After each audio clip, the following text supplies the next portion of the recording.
American football in Finland.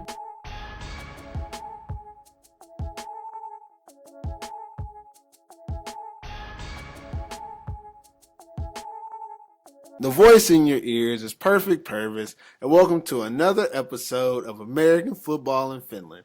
I'm here with my co-host, Q Floyd. What's going on? And we have another great show lined up for you today. We're discussing the 2019 Maple Bowl! We here. We finally here. Yes, this is what it's all been for. This weekend, the number 1 seeded Helsinki Roosters take on the number 2 seeded Kuopio Steelers for the 40th Maple Bowl. This is a rematch of last year's Maple Bowl, but the game will take place in Tampere instead of the usual Helsinki location. So now it's even a neutral field.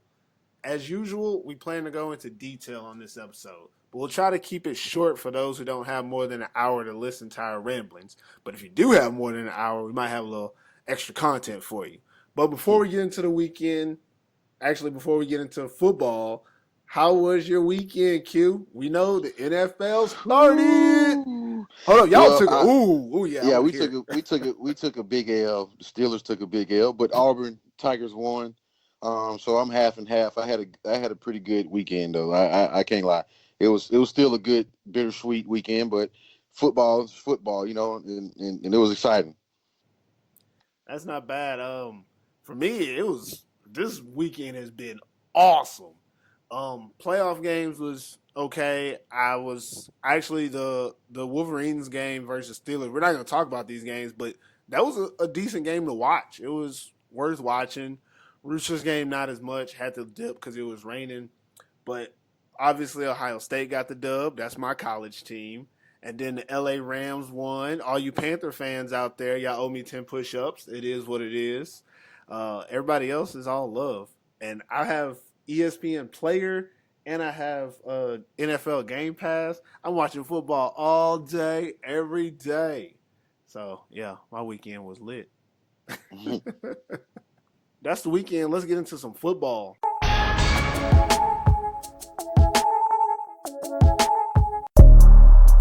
Game balls.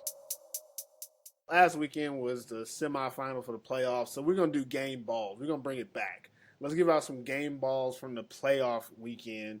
Who impressed you from the playoff weekend, Q? Who impressed me most notably, I would say Seth Peters.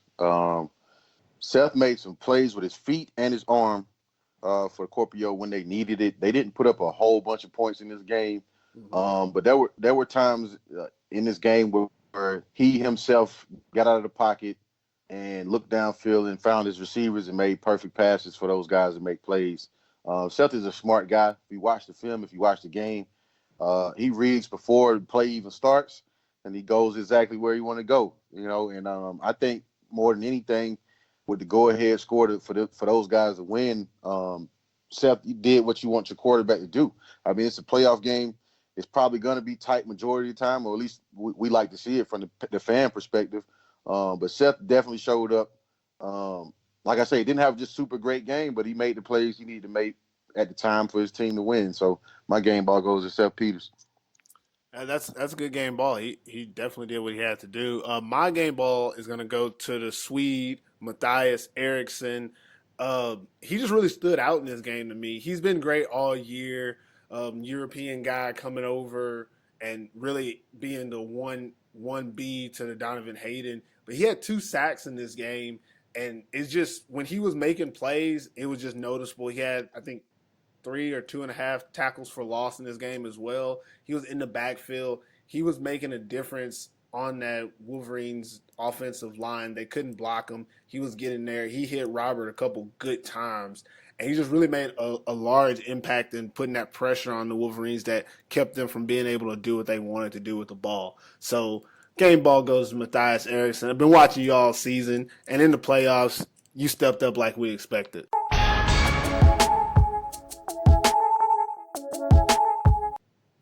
All right, let's get into the meat of it now. We're going to talk about the various matchups of this game and dissect them the best we can. So first, let's talk about the Roosters offense versus the Steelers defense.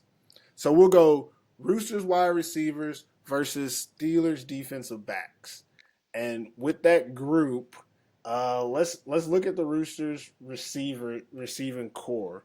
For the starters, you obviously got Adam Cornett, Namdi Agude, and then you got Alex Wasiliev, and then they have a large amount of younger receivers who kind of take up that fourth spot. Um, what do you think about this? I mean, I'm going to ask you first, Q. What do you think about? Um, I I, Yeah. I think it's going to be a matchup problem. Obviously more so on Namdi, just from his size, just from his ability to go jump and get the ball. I don't think um Kuopio has anyone right now that can physically jump with him. Donovan Hayden is a good player. I don't see him playing safety this game, obviously. Um, so that's going to cause for a concern. They can bracket Adam if they wanted to. So I think it would be smart to maybe put Tommy on Adam and maybe try to be aggressive with him right there. But uh, overall, I think the Roosters win that matchup, that receiver DB matchup, just because those guys are a little more seasoned. They got a little more chemistry. Um, they're the winning team right now, So it's hard to say that Kuopio won't show up to match up against them. But if you just go physically, if you go talent wise, I think the Roosters win that matchup. All right. I'm not gonna agree or disagree with you. I'm gonna let it ride. But let's play a little bit devil's advocate here and talk about the Steelers defensive backfield. I mean, you got Tommy K out there at safety. He gets to the ball. He's a ball hawk. And then you got Sanford Inkonen. He's the guy that you don't talk about him a lot, but he does his job very well on the cornerback side. He's the one that got the interception that ended the game against the Wolverines last weekend. And then on the opposite side of him, you have Eero Pekkarinen, which is the young kid. He's still on the U19 team, number 35. He's been up and down. Like he's controlled some receivers and he's also been beat. So it's a little tough. And then at the safety spot, you got Marcus Oyanvale, and then there's another guy that plays safety too. I can't remember his name, but they actually rotated that position. As a whole, as a secondary group, if they can get Donovan Hayden there, sometimes he can help as well. But he's not really. I don't really consider him a defensive back, even though he plays it at times. He's more of a downhill safety. I feel like they can match up in zone. It's when they play man that they're going to be in trouble against the Roosters. I think they have really smart players. You got somebody like Tommy K that can get to the ball. So if he's not on one person, he can make a play that maybe a normal player couldn't make. But in this game, at some point, they're going to have to stop the run. And when they decide they have to stop the run, they're going to have to go man. And when they go man, It's gonna be a problem. yeah, I'm with you. It is going to be a problem. It's going to be tough. Another thing that's interesting for the Steelers defense, and I'm just playing devil's advocate here, is that when the Steelers defense, when Tommy K goes man on receivers, he went man against Namde in the first game of the season. He did well. Now I know that's a long time ago. They both changed. Things have changed, but they put him at corner. He went man against Namdi, and he did well in that matchup. Now I'm not saying that that's how it's going to be in this matchup, but they do have a recipe for success against this team. Right now, that's the only game we can really compare is that very first one of the season.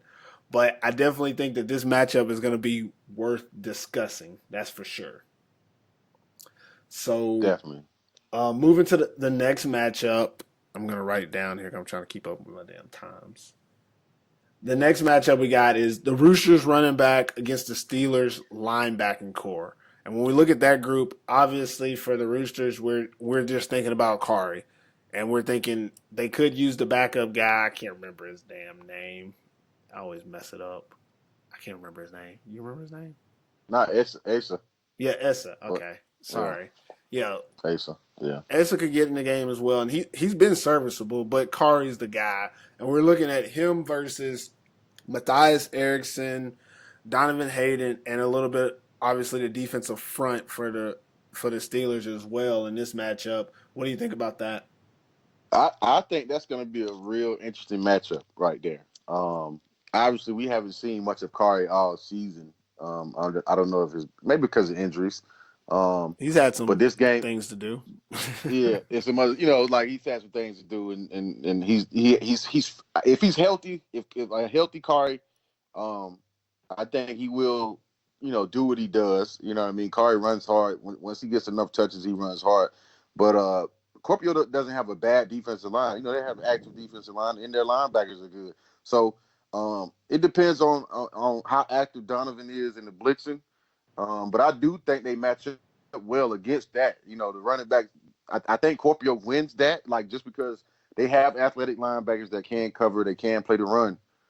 So in that sense, the Roosters don't really necessarily have a backup running back, like somebody that can come in after Kari and just hurt the defense, unless it's like Adam or something. But it's a championship game, so we might see that. You might see Adam in the backfield. So I think the overall matchup, though, having Donovan Hayden, having Matthias in there, that's a big plus for them in that run game. So yeah, I'll say if I had to choose one side, I would. I don't like to go against Kari, man, because Kari's a big play guy. He's a big play guy, but if we go matchup wise, I think Kuopio can stand up to them, in the run game. I agree with you on there. See, now this one I'm actually gonna make a decision. The other one I left it open, but I'm agree with you here. I think the Steelers, their linebacking core, I mean, it's the best in the league. There's not a better linebacking group, and it's mostly about, like I said, Donovan Hayden 1A, Matthias Eriksson 1B. Like they're the top two tacklers in the league. They both get tackles for loss, which means they get to the backfield. They get in the backfield, and as good as the Roosters' offensive line is, something that we actually heard, and y'all guys will hear it here on the podcast coming up when we spoke with the head coach from the Roosters, they got speed. These guys are fast on defense, and their linebacking core is part of that speed. Donovan Hayden has, cornerback speed, but he's playing linebacker. So it's tough for anybody to get to that second level and get that block on that linebacker that you need. So for Kari, it's going to be about him beating these linebackers. He has to get the ball, beat those linebackers one-on-one. He's a great running back. These linebackers might be better. I'm just going to put it out there. I think these linebackers, if we get in one-on-one situation, and you got Matthias Eriksson against Kari Pyra, and then I'm going with Matthias. You got Donovan Hayden versus Kari. I'm going with Hayden. But if he's able to get them and it not be one-on-one, they not be in position, he can make a play. But as of right now, it's one of those one-on-one things. And now I'm gonna flash back. I'm sorry, because this makes me think of it. So we're gonna go back a little bit. Championship Maple Bowl 2 years ago, you had Chris Young playing linebacker versus Jason Taylor, and I don't know if anybody remembers, that was a difference in that game. Every time that Jason Taylor and Chris Young met on the field, in space or in the hole, Jason Taylor won. And he went off in that Maple Bowl, and basically that matchup was what separated those two teams, is because every time you expect Chris Young to make that play, he didn't. That's something that Kari could do in this game. You expect Donovan Hayden to make those plays, but if Kari is, who we think he is, the heir apparent, they don't make those plays, and they are able to run the ball and control the game. If they can't run the ball and control the game, they have to rely a little bit more on the passing. Could be something that the Steelers defense wants. Who knows? I don't know what they want. But right now, we do think that the linebacking core from the Steelers is the better unit. So moving on, let's get to the next group. We're going to talk about the Roosters O-line versus the Steelers D-line. And before we get into it, I got the roster up here from like the last game. Let's just go over the Roosters offensive line. Left tackle, Alexander Milanovic. I never can say your name right. I'm so sorry. Alex the Great, goddamn. Because he is what he is. Alex the Great. Alex the Great. Okay, so he's playing left tackle, huge Austrian guy. Love his character, and he be putting people in the motherfucking ground. He's a monster. Monster. And then left guard, you got Richard Line. I don't know if I'm saying it right. He's a staple on the offensive line, does his work, great guard. He could probably play anywhere on that line as well. And then center, big Mikko Toivonen doing his thing. He just came from doing 8,000 pancakes over in France, so he's in a pancaking mood. And then right guard, Matthew Daltrey, who played center earlier in the season, moved him over to right guard, and he's been doing great. And then on right tackle, the other heir apparent, Yeri Lati has returned, but they actually have backups on their offensive line that could start on other teams in the league. So with that being said, now how do you feel about the Roosters O line versus the Steelers Now, defensive now line? I'm I don't have no choice but to go with the Roosters O line on this. Um, those guys, they're seasoned, man. You know, they've been in this game before. They shown week after week that they can play together. They have a nice unit. You know, Mikko being the center. Uh, you know, those guys have fun, man. They're smart. They can call out defenses. Uh, they know the plays well. They try to protect Mikko as much as possible. As you see, Mikko doesn't really get sacked that much. Does he So get those sacked? guys, I mean, if he does, it's probably because he's just moving around probably too soon or something. But at normal, like it's like one of those things. It's like watching the Patriots. I don't want to compare the Roosters O line with the Patriots O line, but it's like watching the Patriots. It's like, you mean to tell me nobody is winning 1-on-1? You know what I mean? Like Yeah. it's like they have one of those lines where it's like nobody usually wins 1-on-1 battles against these guys on the regular. Like somebody will get pressure, but it's not regular pressure. Like you have to and nobody really blitzes against this line. Like it's crazy that majority of the teams that play the Roosters don't blitz against them. Well, that's because you And got the slot receiver situation. yeah, but you got to gamble. That's part of blitzing. It's either you let Miro sit back and throw the ball wherever he wants to throw, or you make him make a decision fast. And I'm not saying he's not a accurate passer when he needs to be, but I'm gonna take my chances blitzing. I would rather blitz him and make him make that decision in the second than let him sit back there for a few seconds.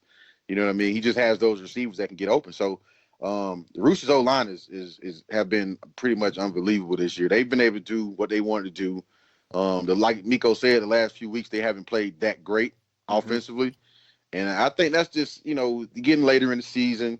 Guys maybe trying to preserve themselves and just trying to make sure they healthy for the playoffs. I think that kind of happens with every team, but they're the number one seed, so they didn't really have much to lose, you know what I mean, by not playing up to par. But obviously, you want you guys to come out and play. But those guys, they got some beast on their O line, and Kuopio D line is definitely going to have to Yanni Lippert, he's going to have a big game. Um, they're gonna have to win that battle. I mean, I won't say the game will be decided right there, but that will be an interesting matchup. I think obviously I guess I'm letting you do the Roosters and I do the Steelers somehow, but we're trying to keep it fair. So I don't want to just jump on the bandwagon with the Roosters. I do believe the Roosters O line is solid. They're probably the only O line that I will actually say is good in Finland this year, and I say that with no disrespect to any other O line, but this is the only line where, like you said, nobody can win 1-on-1s. And when you're looking at the Steelers' defensive line group, it's good. It's not horrible. It's not great. But like you name someone like Yanni Lindquist is a little bit of an older guy, but he's still serviceable and he makes big plays. And then also Big Shark over there, R2 Pinheiro, the Spanish guy, he's been coming on as late as well. But what I feel like they're missing is that Yanni has been moved. Like he's a defensive end, true to form, but he's been playing some DT and DN for them. And I think with him playing on the inside, you take away that pressure off the edge, but you also sure up the run stopping ability because he's good at that. But Big Shark plays on the edge, and he's a DN guy. And outside of those two names, I'm not naming anybody because the other guys haven't made an impact. I'm looking at a roster right now, and it says defensive end Kalle Taininen, defensive tackle Matthias Kauppinen. Okay, that's all I'm gonna say is they're okay. I don't think they suck or anything. I think their defensive line has done well this season, but at the same time, you got to do better than well to have any impact against this offensive line. And their D line just don't have it. Like you said, for them to create pressure, they're going to have to blitz, which means they're going to have to bring Donovan Hayden, Matthias Eriksson, or Aku Oitala from the linebacker position. As soon as they do that, first of all, they're still only going to be able to bring 5 or 6. They're going to have to bring 6 every time because they only bring one of those guys and their D line. It's not gonna work. It's 1-on-1. 1-on-1, you're not winning. And these Roosters offensive linemen, these guys are seasoned vets. they're not dumb either. You can't play a lot of games with them and beat them. So what are you gonna do? I just don't see it. It's gonna have to be one somewhere else. When it comes to offensive line, the Roosters got it. But I do believe the defensive line for the Steelers, I think that they can win these one-on-ones. I just don't know if it'll be a big enough impact. I think Yanni's good enough to beat somebody inside with his quickness that you don't really see from a D tackle sometimes. And same thing with Big Shark is he's a lot stronger than he looks, and he should be able to do some work. But if he's going against Alex the Great, he ain't doing shit. I already called it. Sorry, and you can quote me on that one. Whoa, If you're going against whoa. Alex the Great, it's not happening. But that's just what I see. And with that being said, that means okay, you think that they could do something against Yuri? Not as much either. Damn it, I'm getting too one sided, y'all. I'm sorry. So we gonna move on. We think the Roosters have the best O line in this matchup. The next thing we'll talk about is strategy. The Roosters' offensive strategy versus the Steelers' defensive strategy. What do you see happening between those two things that are going to combine in this game? Um, I think what I'll start on Kuopio side this time. I think Kuopio needs to get some turnovers early.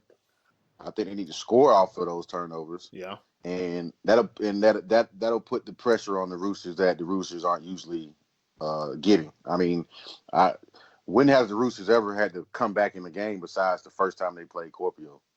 You know what I mean? Like, which they can do. You know what I mean? So for Kuopio to have a chance like they did that first game of the season, they're gonna have to do the same thing. They're gonna have to come out, get some turnovers. They're gonna have to pressure Miro. They're gonna have to call some fumbles. Like they're gonna have to play a remarkable I won't say once in a lifetime game, but to beat the Roosters, you're gonna have to do some extra special things. Like, I mean, it's just can't that just honest show up. because yeah, they don't make mistakes often. You know what I mean? So with teams that don't make mistakes often, they play so consistent that Kuopio is gonna have to come up with something. Donovan Hayden, Matis, even the DBs, Tommy, they're gonna have to have just remarkable games. Like you can't have average games for your imports, and you obviously can't have average games for your finished players. So everybody on that defense of Kuopio is going to have to get it in their head. Look, they're going to have to fight for every single thing that they get. And if all 11 guys on defense don't feel that way, then they're going to have a long day because believe me, the Roosters are coming out there confident. Their offense is coming out there confident. You got Adam, who's exciting. You got Numby, who's a big play. You got Kari, who can hurt you. Alka, if you don't pay attention to him, he can burn you. They got athletes all over the field on offense, and Miro can take off if you're not watching him. So, yeah, going into this game for Kuopio, they got a lot to key on. I think they have to have a strategy. It's either be aggressive or play zone or whatever it is. But that matchup right there, that offense against their defense, like the Roosters are winning that right now. The last game they played obviously different than the first game, totally different from the first game. So if the Roosters come out excited, if the Roosters go up early offensively, they're going to get even more amped up. That's what happened in 2017 when JT was killing Yep. them on the run game. That's what happened. The guys crunk up, and then it was just pretty much downhill from there. And you don't want the Roosters to get that hype and get that momentum because it's going to be hell trying to come back on them in a game like that. So Kuopio is just definitely going to have some great plays off from their defense. Yeah, I agree with you. I think for the Roosters offense, it's like, stay the course. Do what you've been doing and you should be fine as long as you do what you've been doing. The pressure is really on the Steelers defense. I mean, this defense, first of all, kudos to this Steelers defense. And I'm trying to think who's the defense coordinator. Petri Pellenin. Kudos to you, man, because this defense is much improved from last season. But with that being said, we're talking about now. This defense still gives up a lot of points, almost 30 points a game, and the Roosters are scoring almost 40 points a game. So there's a little bit of an uptick there. And you have to slow this offense down. And what the Roosters have done really well this season is they haven't turned over the ball. They don't have a lot of turnovers. And again, I'm foreshadowing to the interview coming up where the Roosters head coach actually told us that against the Steelers in the two games they've had 9 turnovers. So the Steelers have beaten them twice. I mean, I know the second game was with the backups against backups, but it's still a game.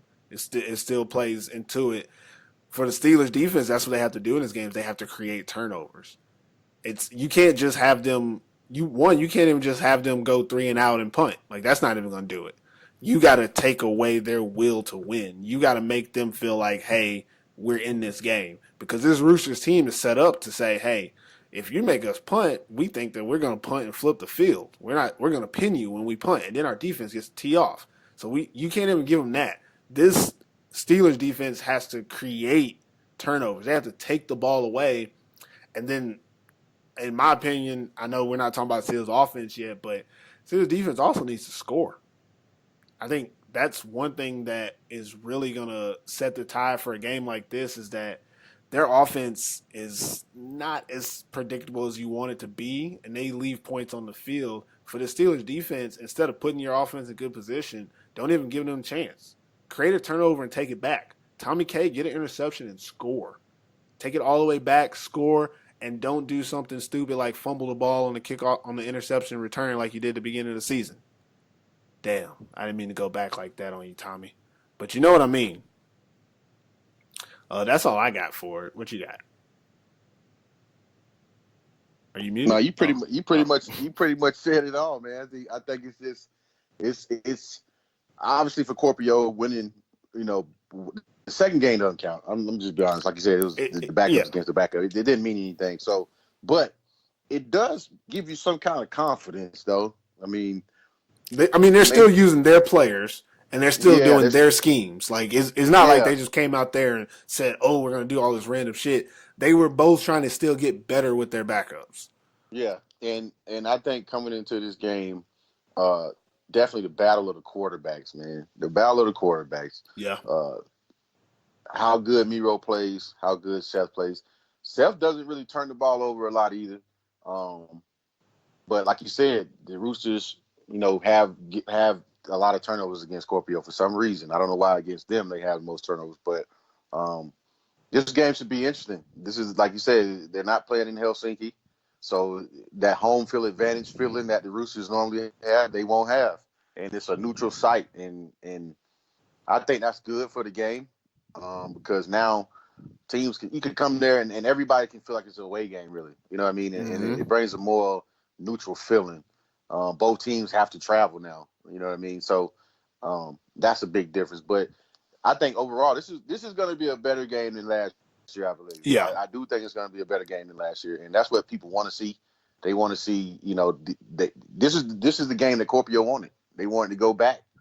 They wanted to go back. They got the guys that they needed to get. They got rid of some guys, and they're back in that same position. Coach Pekka is a genius right now for even, for getting. I mean, like, he's a genius right now for doing what he's doing, and he's trying to get to that next. He wants to beat the Roosters. Yeah. Let's just be let's beat, and the Roosters want to beat everybody. So if you want to beat the champs, you got to beat the champs. And now Kuopio has a chance, and this game is. I just hope it's exciting. The next thing we'll talk about is the matchup between the Roosters offensive coordinator and the Steelers defensive coordinator, because we've talked about the scheme in general, but it really comes down to like how they're going to call plays against each other, knowing that both guys have seen film, both guys know what each team is about. We're going to talk a little bit about what we think these offensive and defensive coordinators need to do. But before we do that, let's hear from the Roosters offensive coordinator and head coach Mikko Koikkalainen in this short interview.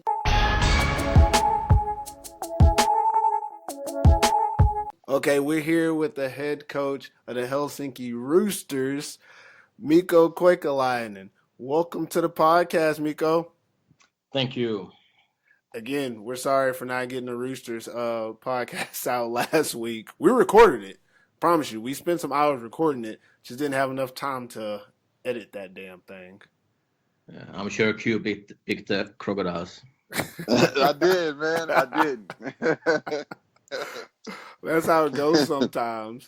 But let's get right to the questions, Mikko. First thing I'm going to ask you is, how do you and the Roosters feel about being in this championship game? I know you've been in a lot of them, so how do you feel about being in this one? We're excited. It's always the goal when the season starts, and every season is a new one. It doesn't really matter what we have done previous years, so it's super fun to be getting ready to the big game. I think it's going to be a good game, so we need to be at our best. Interesting in this game is that the only team you lost to this season happens to be who you're playing in championship, and obviously the second loss was against your backups. But do you feel like there's more pressure on your team or the Steelers going into this game? I think we both have the same amount of pressure. Yeah, the second game was we didn't play our starters at same position, but they also sat out some of their guys. So the first game they beat us cleanly, and there's nothing to say about that. They were a much better team that day, but I think we both have same amount of pressure. We both want to win, and that's the only goal that both of us have had for the season. Yeah, y'all definitely two good teams. What do you see as one of the main strengths for the Steelers team that you're going up against? Overall team speed, I think they are the fastest, like just pure straight lines running team in the whole league. On offense, they have skill guys that can score whenever they touch the ball. Tino Dango, Johannes Jauhiainen, Gerard Johnson, Seth as a runner can take it to the house. So there's a lot of dangerous guys, and they have a very good O-line also. And the defense, it's not fair to the other defense to say Donovan Hayden is what makes them go, but he's just such a beast, the best player that we have faced this season. So, and then they have a lot of good players on all levels. Jani Lindqvist on D-line, Matthias Eriksson, and Juuso Lahermaa is very good linebacker tandem. And if they play Hayden over there, or if he's safety, he's just a total difference maker in this league. That's a lot of praise for the Steelers, but the Roosters, y'all not so bad yourselves. What do you see as something that you guys have as an advantage in this game? I think we're a pretty complete team. We can change our game plan according to what works and what is not working. And we have guys also that can score whenever they get the ball. So, and I think that's the biggest advantage, that we can be multiple. We can do a lot of things depending on how the game goes. Same on offense and defense, that we have very good secondary that we can put up against any receiving core in this league. And our D line is beastly. I'm happy I don't have to block them anymore after this week. So, just a general idea about this game. What are some of the keys to winning the game that you've talked to your team about? Taking care of the football is number one thing. We have turned the ball over 9 times against them in the 2 games, and that just won't do it this week. Gotta avoid the penalties. We shot ourselves in the foot multiple times last Saturday. We had big plays, and we took very stupid penalties that had nothing to do with the play. And just gotta avoid those mistakes. That's the first thing. And then red zone will be a key. Like I expect it will be a little less scoring than the first game that we played, so that when you get the chance to score, you gotta take advantage of it. All right, it's a big game. Valter Amalia, I don't know how to say 40. What is it? Nelia Kumenta. Is that right? Yes. Yeah, Valter Amalia, Nelia Kumenta. See, I've been working on my finish.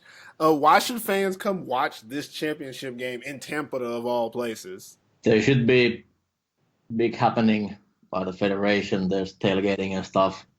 It's first time that it's away from the capital region.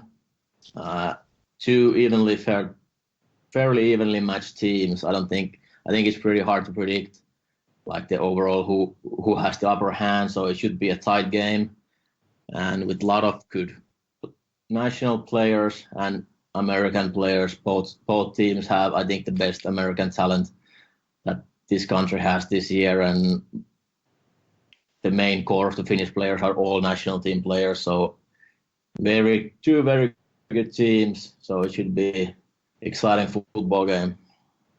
All right, that's it for me, Mikko. Q, hit them up. All right, I got a few questions, Mikko. First, I noticed that you played a lot of your younger guys throughout the season. Was that by design, or is just because a lot of guys, you had some of your veteran guys hurt, or you just wanted to make sure they were healthy for the playoffs? Both. Some games we just had our regular starter injured, and the next guy need to step up. But that's the overall strategy for me, is to give the young guys also a chance to show what they got. That's why they practice with us. And if they don't get the experience to play, and then they won't get better. Okay. Next one, Miro. I won't say you took a chance on Miro being the starting quarterback, but he came, he's been playing receiver for the last 2 years, also been in a backup quarterback. What about this season and this year? Have you seen, the improvement that you've seen in Miro, and what things have you done, just to get him better? From the start of the season, what's been the biggest difference with his game is the pocket presence. Early on, he escaped the pocket way too soon, and we had good protection. So once he realized that the line will hold, he has been standing in the pocket and making the throws, and that's really what was the biggest key from the early on of the season when we didn't score so many points. He always had the accuracy and ball placement to go it, but now he's just being pure QB more than just running around and making plays with his feet. That's the biggest difference in his game, and he just had the chance this year. We played him last year. He played quite a lot, but he didn't really practice being QB. But we saw that there was stuff that he can be a good QB in this league. But I think it's still a bit surprising even to us how well he has played this season. All right, and this is more so for your imports. Obviously, you probably have, if not the best, some of the top best imports on your team. I noticed Namdi. We didn't hear much about him before this season. What made you go after and want to get him out of all receivers that you could have got in Europe? I wanted to get a big receiver to help Miro. Just like when he's in trouble, he can go and just throw it up, and the guy will make a play. And I just watched his highlight tape, and he played in a big time school in first NCAA division and made amazing stats against good competition. And then we had Alexander and Garrett play with him, so we knew what kind of a guy he is. It's always a tricky thing when you bring in an import that he has to fit in the culture and stuff like that. And everything that I heard was positive about him, and it's been like that. He's a very nice man and a good person, and then one hell of a football player. Okay, gotcha. I will say that was definitely a big win for him. Next, this is strictly for you. You've won, some championships with the Roosters, even with the juniors. How would winning this championship feel as far as being the head coach? Like, do you think it's going to feel any different than the championships before? Hard to say. I haven't won it being head coach, so I don't know how to react. It will come if the moment comes. But I think this has been a bit of a special season, being the head coach, but also just with the team that we had. I really like a lot of the young guys that we have brought up have been with me for many years with the juniors, and now with Miro being quarterback, being a little bit extra special. So I think it would feel a little better, bit better, but I don't know until it happens. Okay, and like you just mentioned with Miro being the quarterback, if I'm not mistaken, it's probably been over 8 or 9 at least years since I've been coming to Finland. At least 8 or 9 years since a Finnish quarterback has won the championship game. Do you think that is motivate? Is that something that you think Miro is thinking about? I mean, I know he's like a humble guy, but I know it would mean a lot for him to win the championship. But I guess the question would be, is that what makes this season? Is that part of the reason why it makes this season special? Is to have a Finnish quarterback as your starting quarterback? Yeah, in some capacity it is. And I don't think Miro is thinking about when the last Finnish guy won. He just wants to win. And I think all the memes and what people said when we made the chose that he is our quarterback, I think it's been a bit of a fuel for him. Yeah. to play better. And I know some of the other head coaches, when we made the decision, make some remarks that he's trash and everything. So that's really what is driving him and being the best guy that he can be for this team. But he doesn't really care about the stats. He just wants to win. And if that makes that he's handing off the ball 50 times or throwing it 50 times, it doesn't matter. He just want to win. Gotcha. Okay, well, yeah, that's my questions. All right, I got one more question, Mikko. The question I have for you, and this is the last one, is how do you feel about this team from beginning to end of season? And I'm including those international games as well, because I've been watching you guys since those first games, and obviously this is Maple League for the Maple Bowl, but this is the apex of your season. How do you feel about the development of your team this year? It's been a transformation from my eyes, but I like to know, how do you feel about how this year has developed with you as the head coach of the Helsinki Roosters? It has felt really good. I think we have grown during the season. At the early part, we had some injuries that forced us to play a little bit with one hand tied behind our back, but we still made enough plays in those games that we were able to win and adjust to our personnel that we had at our disposal. But it has felt really good the way we have grown and been able to really get better during the year. This is the week that we need to be at our best, and that has been the goal from the start. It was nice to win the European games, but like, this is what we have been aiming for. So that's a really nice thing that we have been peaking a little bit. I think offensively we haven't been that good the past few weeks. I'm waiting for us to be even better, but the defense has been getting better just week by week. All right, Mikko Koikkalainen, we appreciate you coming on the podcast, man. Those great answers. This interview is awesome. I promise I'm actually going to edit and put this one out on time before the game, so don't have to worry about that. Q, anything? Yeah, I did pick y'all to win last week, Mikko. Thank you. No, don't let him off the hook, Mikko. Shit, we keeping it real on this show. I picked y'all to win the league. Just saying. He picked that other Helsinki team, the team we won't name in this episode. I went against the grain just to be the only guy to go against the grain. I definitely did. But I wanted to see both teams obviously in there. But at the same time, I want you guys to be in there too, winning. And congratulations though on making it to the championship game, though. Thank you. Hopefully it will be a good game. Yeah, appreciate it again, Mikko, and we'll talk to you soon. See ya. Bye-bye. Bye. All right.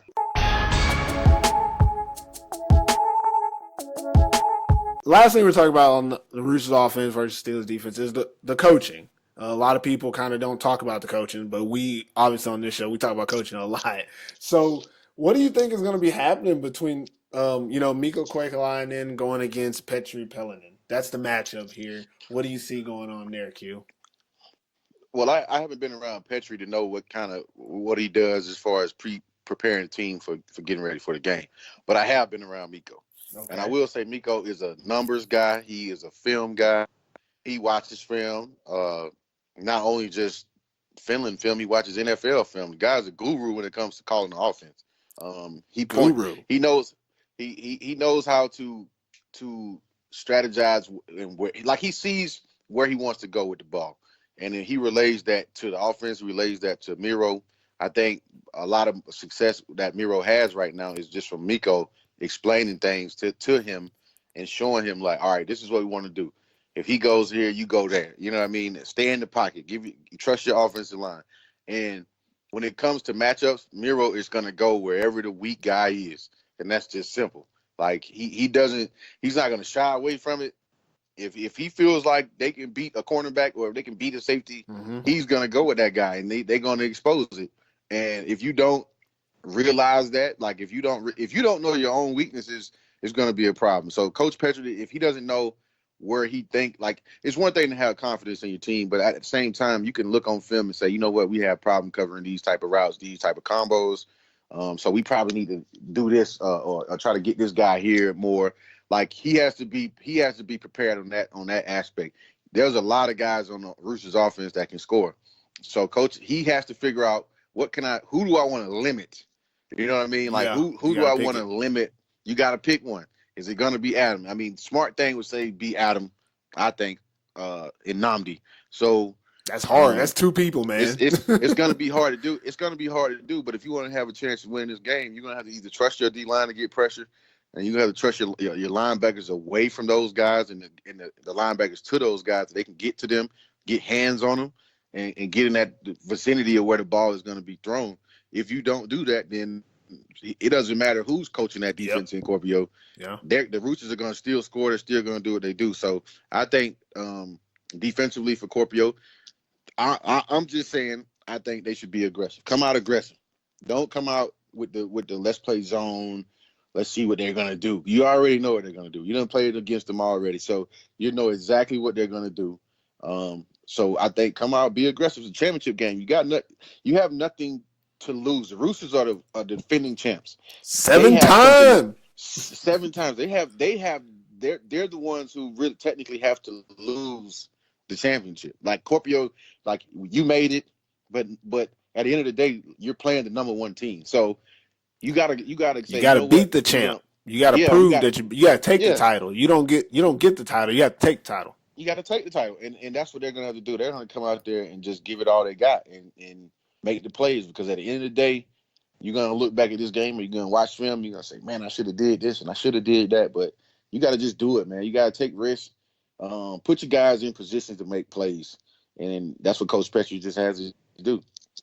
Yeah, I agree with you. I mean, like you said, similar to you. I mean, I don't know Coach Petrie personally, so I can't speak on his philosophy in general. But I can tell you what I've seen from the Steelers, and I can tell you what I've seen from the Roosters. What I've seen from the Roosters is an offense that's built with purpose. You'll watch a game and you can tell not what's going to happen, but you can tell why the things are going the way they're going. You can tell that this play was set up for this. This play, the reason they did it was this. The reason Miro made this throw. The reason he ran this route. It all makes sense. And like you said, that's because Mikko is a great play caller. And he's been a great play caller for years. For him, being the head coach is just an added bonus. He's still doing what he's been doing, calling plays. So for him, I don't think he changes anything. He goes in this game like he always does. He's prepared. He knows how to adjust. Like you said, it's on Coach Petrie.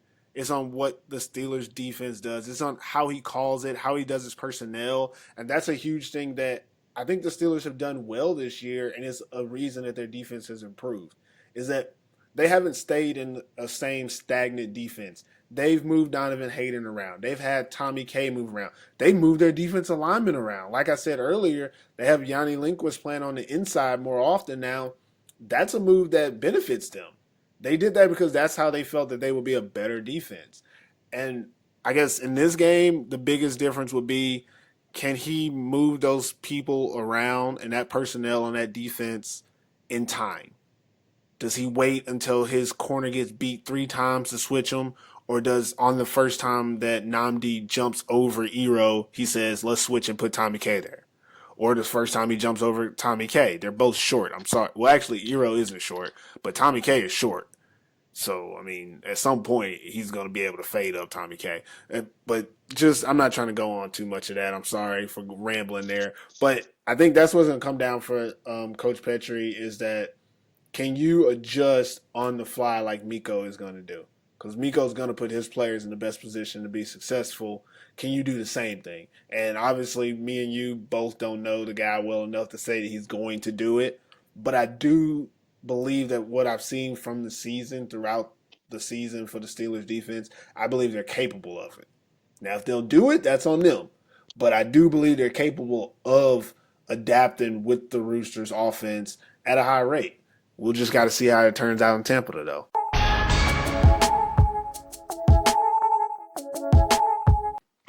All right, so let's flip the script. We're going to talk Steelers offense versus Roosters defense. I know it could sound confusing, but just pay attention, people. So now we're on the Steelers offensive side. Just want to go over their receiving core because people never really know who receivers are.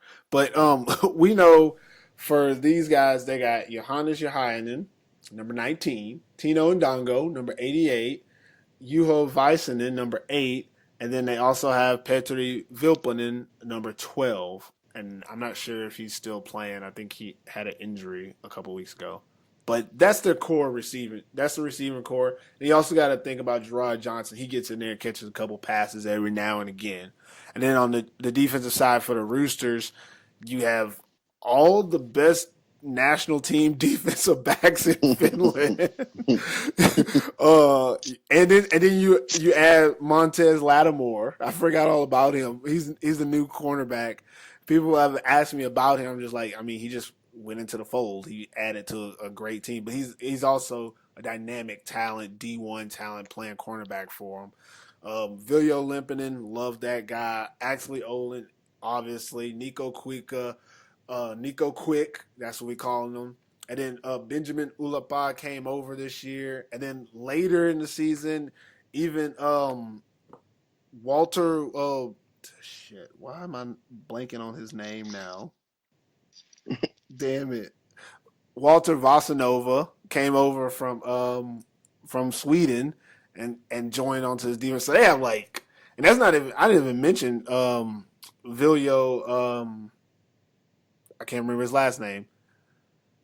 Number 20, the other cornerback, Vilho Paivainen, something like that. Sorry guys. You know I usually know y'all's names, but it's just hard to say it all. But I've named like 6, 7 guys already.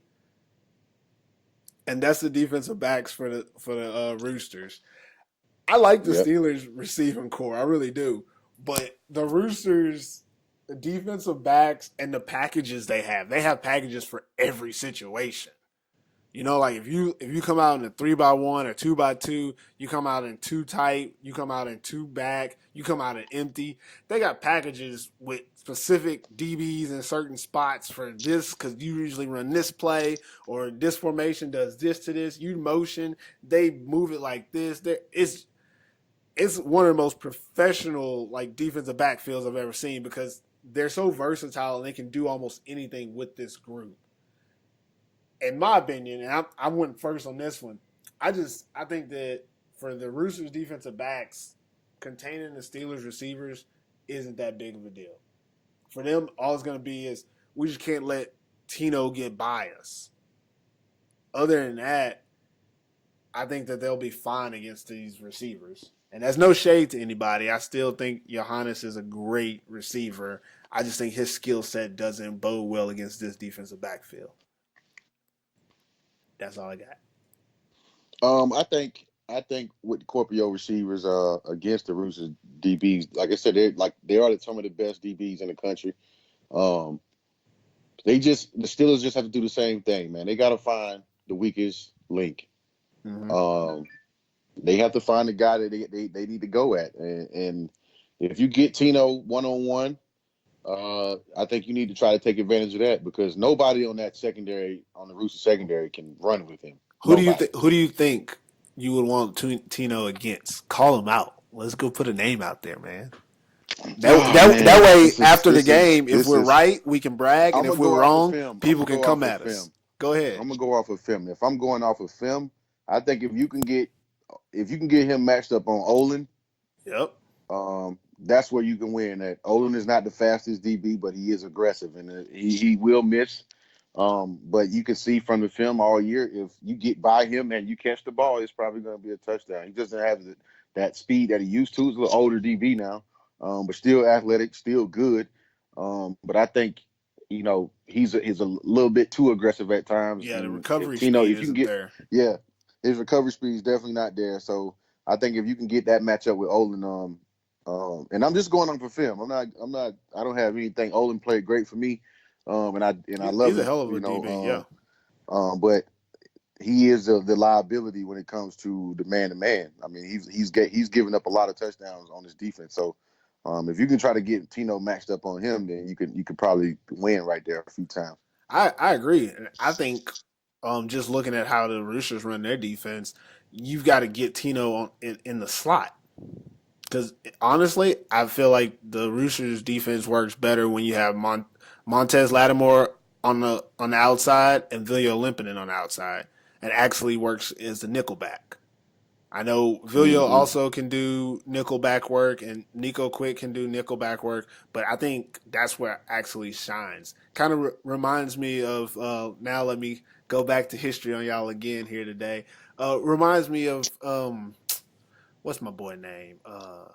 Damn it! I can't, why am I blanking on names today? But Woodson from the Oakland Raiders. Woodson from the Oakland Raiders. Later in his, I can't remember his first name. Charles Woodson? Charles Woodson, yeah. Charles Woodson from the Oakland Raiders. He was a dynamic cornerback early in his career. As he got older, he moved to the safety nickel spot because it wasn't like he was slow. He was still fast, but he didn't have the recovery speed. So if he got beat, that was it. But he didn't get beat a lot, but when he got beat, it was, like you said, a touchdown. That's what actually kind of reminds me of is that he can play probably for another, 10 years because he's that good. But he plays best on this defense when he can play in a nickel spot and keep receivers in front of him. You get a lot of slant routes, crossing routes, screen routes from those guys, and he can cover those very well. You don't get as many verticals, which means he doesn't have to turn his hips and run as much, which actually going to prolong his career as well because he's not going to get burned out. And I think if that's what the Roosters do, they'll be fine. But for the Steelers, they need to get Tino in that spot. Let Tino play in the slot and run a seam instead of having to be on the outside where he can get bracketed sometimes. Let him get into the slot and run a seam route where he can be one-on-one with a nickel back or a linebacker. Probably a nickel back because the Roosters defense just isn't dumb enough to put a linebacker out there. But that's something I think they'll have to do. But overall, I definitely think the Roosters' defensive backs are just a little bit better. Mm-hmm. Maybe not a little bit, maybe a lot. And sorry we pretty much only talked about Tino, but it is what it is, Steelers. It is what it is. Moving on to the next group. I'm writing down what time we're getting to each group so I can cut this. Steelers running backs versus Roosters linebackers. And obviously, we know these guys. For the Steelers, you got Gerard Johnson, Ville Linston, and sometimes Aku Otila will come out there and do his thing. But then for the Roosters linebacking core, Axeli Vartainen, Santu, who else? Who's that other linebacker? I can't remember his names. Those are the only two names I know. You know the other guy's name? Nah, I don't. It don't matter because that's who we're talking about, those two anyways. Pretty much, can those two handle Gerard Johnson? No, that's the truth. It is what it is. But we got to be smarter than just saying running backs versus linebackers. Let's be honest. It's going to be a defensive front from the Roosters that's going against the rushing attack of the Steelers. Can Johnson beat those two guys in a hole? Yes. Will he have the opportunity to beat those two guys in a hole? Probably not. Probably not. But overall, he's a better matchup. And I think for the Steelers in this one, we got to actually get outside of the run game. Let's not just talk about running the ball. With the running back, let's talk about him getting the ball, getting touches in general. The pass game, the screens, the swing passes, lining him out up at slot, and then having somebody like Santu. Having Santu against Gerard Johnson in the slot, that's money for the Steelers. I don't know how many packages or plays they have set for something like that, but if they ever find that situation, that's money. And that's probably the best situation they can get. Even against Oxley, I'm a little bit more confident that he can guard him, but Santu is not a covered linebacker. He can get in the zone, and he can take away some space, and maybe against Ville Linston, he can guard him, but him against Gerard Johnson, I don't like that look for the Roosters. I think that's the biggest dynamic for this running back versus linebacker is going to be that Gerard Johnson can be in multiple places, and if they can get him in multiple places where he's actually matched up against these linebackers, they can win that matchup. Yeah, definitely. I mean, if you know, like you say, we've been covering the Roosters for a while. You know the Roosters, and Santu is playing, I'd say, out of position. He's not an inside backer at all. Yeah. But he will play it.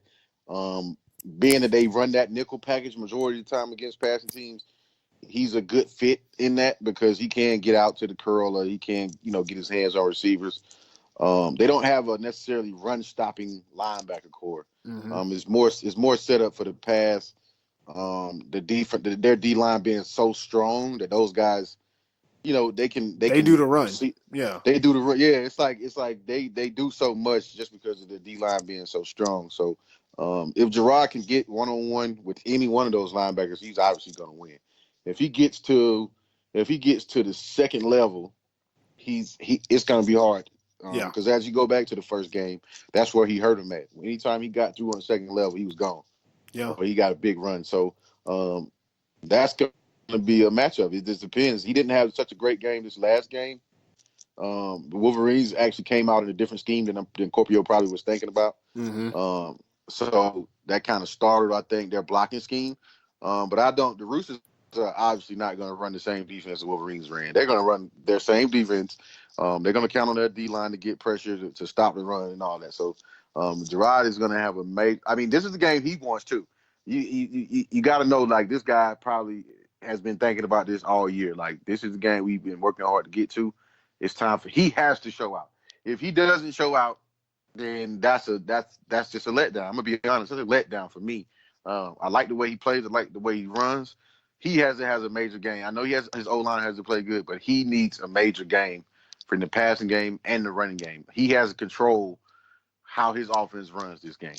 Yeah. I'm putting it on him. He has to show up. He has to ball out for his team to even have a chance. If he doesn't come out in beginning and cause problems in the beginning, it's going to put pressure on their passing game. So let's see what happens. Yeah. Yeah. Moving on to the offensive line versus defensive line. Steelers offensive line, I'll be honest, I don't know them by heart, but I will name them for you guys just so, big guys get some love here on the podcast. Left tackle, Oskari Laitinen. Left guard, Rope Korhonen. Center, Nilo Oyansuvu. Oh my God, I'm so sorry for butchering y'all's names. I didn't know they were going to be this hard. Right guard, Tapio Jaskalainen. I know that guy's name. Right tackle, Bartosz Bednarsuk. I know that guy's name. I can't pronounce it, but the right side, I actually do know those guys as decent offensive linemen. But on the defensive side for the Roosters, I mean, I'm going to just name what's on the roster right here, but you got Oko. You got Christer Berg, Laurie Aho, Edu Vestinen, and then a couple more guys that rotate in. You can go first on this one because I'm a little perplexed on what I think about it. So I'll let you make some points and sway me. Whew, this is going to be interesting because all of the big names are on the D side. Mm-hmm. The most noticeable name on the D side. They're going to have I won't say a great game, but they're just going to have to bring their lunch. Yeah. They're going to have to bring their lunch. I mean, let's be honest. Like, they're going against by far the best D-line in the country for the last probably 3-4 years. True. So I think they're going to have to figure out a way offensively to give Self some time to get those guys somewhat tired, maybe even no huddle, something. They got to come out with a scheme to where their guys don't have to block these guys for a long time. Because somebody's going to win on that D-line. On the Roosters D-line, somebody's winning one-on-one every play. And that's what makes them a great D-line. But Kuopio has played consistent. I've seen games where they O-line played great too. And they got in the championship game by letting Seth have time and score points. So they're capable of it. They don't need to have big name guys to beat the Roosters. They just need them to play well this game. And they don't have, like I said, they don't have to play great. They just have to play well. Like, they have to play enough for Gerard to have a great game, enough for Chef to have enough time. So the O-line got some I mean, they're like I said, just bring their lunch. They don't have to bring their lunch. It's no other thing I could say but, hey, bring your lunch because those guys are hungry. They got one of the hypest D-line coaches around, and he pushes these guys in practice. He's hard on them, and that's why they're so hungry when they come in the game. So they specifically lie on that defensive line to go with that defense. So Kuopio's offensive line, they're gonna have a task on their hands. I think that their O line is, it's like you said, they're good. They're not bad.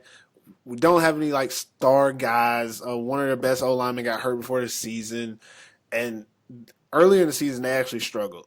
I called them out earlier in the season saying that they don't really block, but Gerard is so good.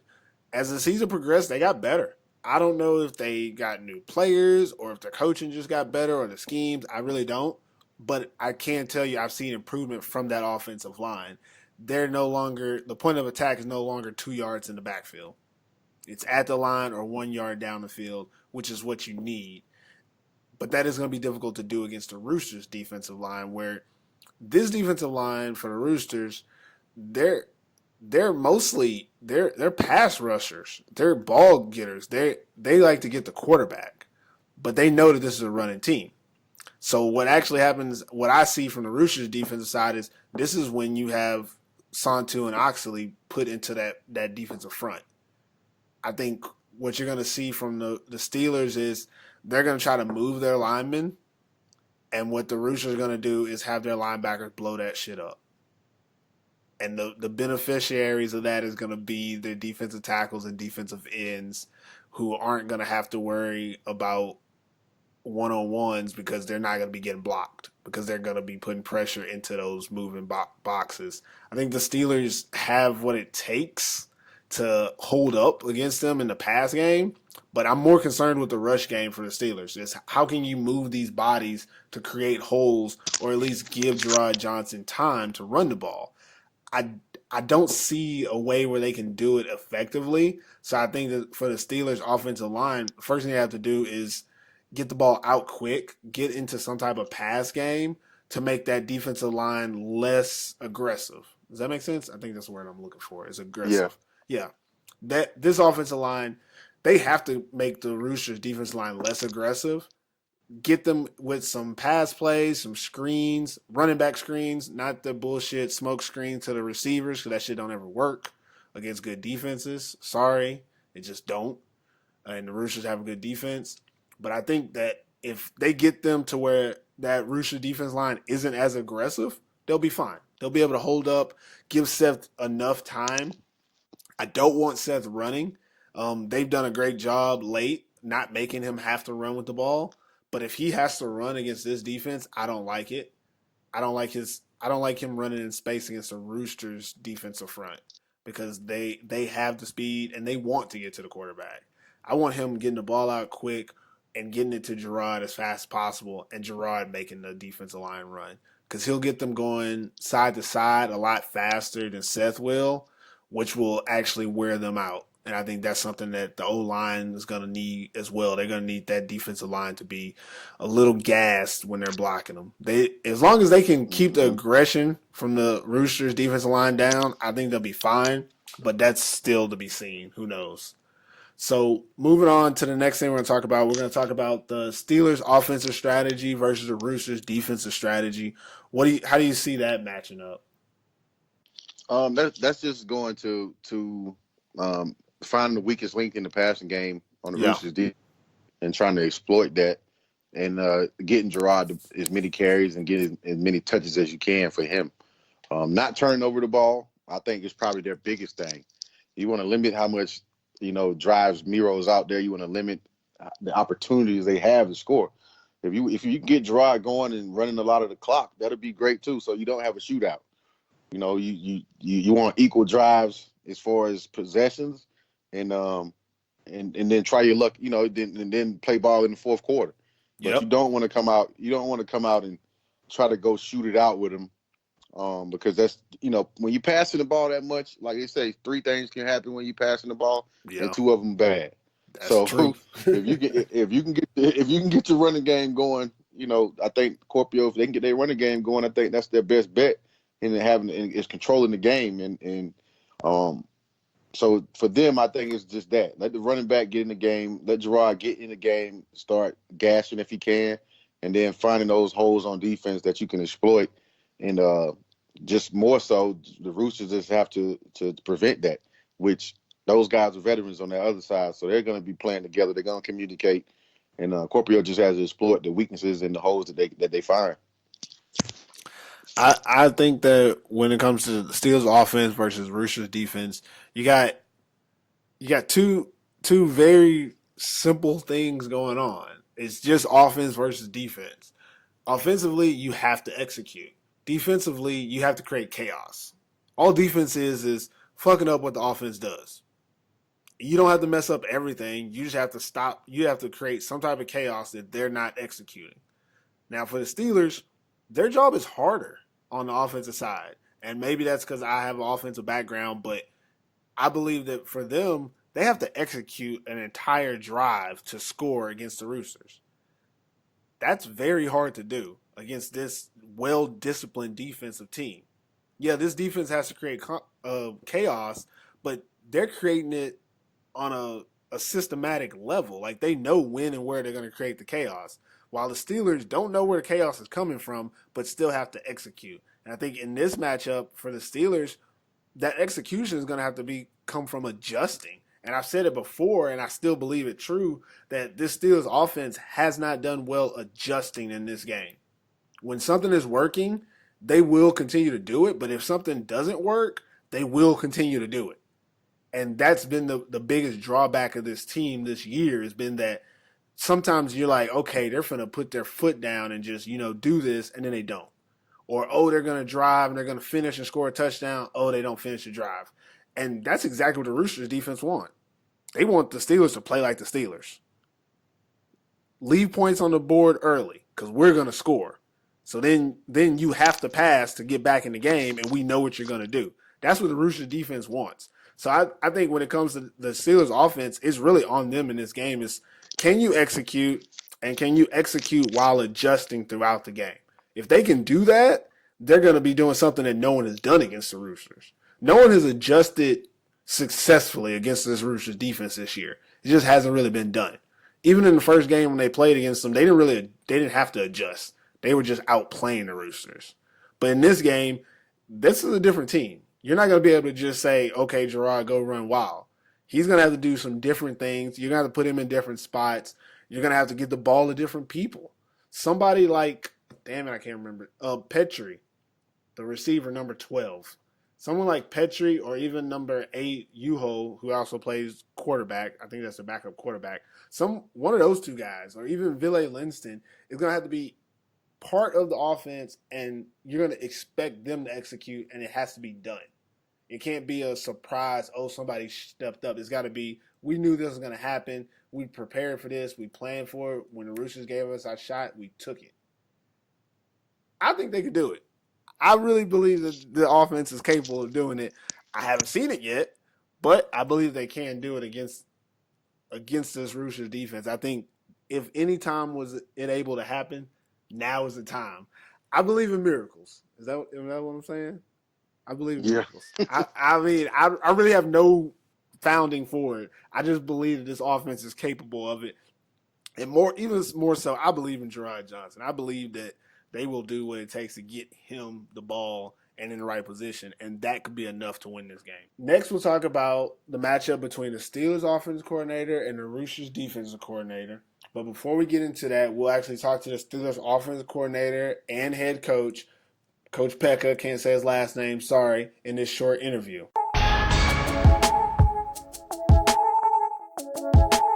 All right, so we're here with head coach of the Kuopio Steelers, Coach Pekka. Coach Pekka, welcome to the podcast, man. Thank you, and thanks for having me. It's always good to have you on. I know we haven't talked to you as much this year, but as everybody knows, I now have a 6-month-old baby, so I've been a little busy. Yeah, you know the life. Q, say what's up to him so people know you're on the interview. What's going on, Coach Pekka? What's going on, linebacker? All good, brother. All good. Well, Coach Pekka, we're going to get right into the interview. First question I got for you is, how do you feel about your team being in this championship game this year? Let's put last year to the side, this season, this year in the Maple Bowl. How do you feel about that with your team? Well, this is kind of like our year. Last year we were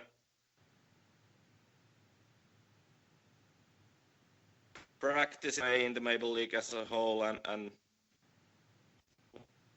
Hold on, with that you're under breaking up. now Hold on, it's you're breaking up. uh, Try turning your video off because usually yeah. when you turn the video off, it does better quality. Okay, can you hear me? Yeah, Yeah.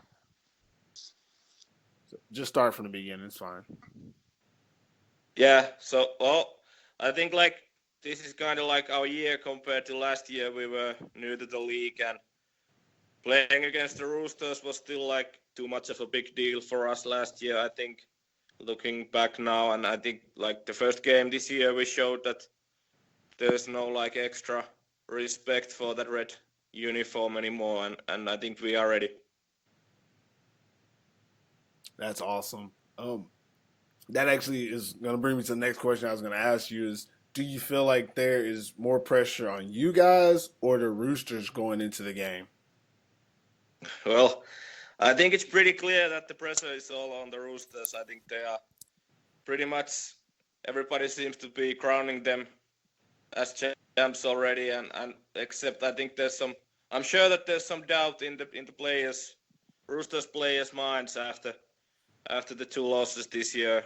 Although the second one was a scrimmage game, but still I'm sure that all the like outside pressure is on the Roosters being the 7-time champions and all that. But I'm very confident in that. I know that my guys I know that what it takes to beat the Roosters and have no issues doing that again. What is something you see as a strength that the Roosters bring into this game that you guys have to be aware of? Well, there's plenty of them, of course. Roosters is a great team, great coaches. Overall, like the depth and the high-level players they got, there's like strength across the board, really. I think like the defensive line is one that pops out to you compared to like most European teams. Yeah. Then those two American receivers that have been making plays all year, definitely like the biggest ones. But I think the discipline how they play, and that's what we talked about going in Helsinki in early season, was that you don't beat the Roosters with undisciplined football. That's not going to happen because they are so well coached. I think that's something we have to be able to match again. Yeah, that definitely makes sense. But, you know, the Steelers, you guys, you're no slouches yourselves. In this game, what do you think will be one of your main advantages against the Roosters? Well, I think we are the kind of like the team that matches up against them on our defense.